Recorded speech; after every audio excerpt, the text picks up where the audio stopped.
చాలామంది మన new subscribers blouse cutting గురించి అడుగుతున్నారు. ఆల్రెడీ మన ఛానల్లో చాలా క్లియర్ వీడియోస్ అయితే ఉన్నాయి, సో చూడండి. అయితే లావుగా ఉన్న వాళ్ళకి, సన్నంగా ఉన్న వాళ్ళకి మెజర్మెంట్ ఒకటేనా అక్క అని అడుగుతున్నారు. లావుగా ఉన్న వాళ్ళకి నడుము లూజ్ కానీ, చెస్ట్ లూజ్ కానీ, హ్యాండ్స్ కానీ, ఈ యొక్క ఆర్మ్ రౌండ్ కానీ ఇవన్నీ కూడా మారిపోతాయండి. ఎందుకంటే లావుగా ఉన్న వాళ్ళకి, సన్నగా ఉన్న వాళ్ళకి బ్లౌజ్ మెజర్మెంట్ అంతా కూడా చేంజ్ అయిపోతుంది.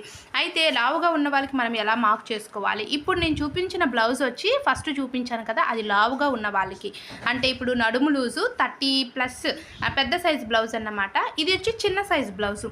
అంటే చిన్న సైజు, పెద్ద సైజు మనకి తెలిసిందే అనుకోండి. సో అదొక్క టిప్పు తెలిస్తే మనము చాలా ఈజీగా కట్ చేసేయవచ్చు. సో చూసారు కదా, ఇది వచ్చి బ్యాక్ పార్ట్. ఫస్ట్ మనము బ్లౌజ్ కటింగ్ అనగానే బ్యాక్ పార్ట్ కట్ చేస్తాం.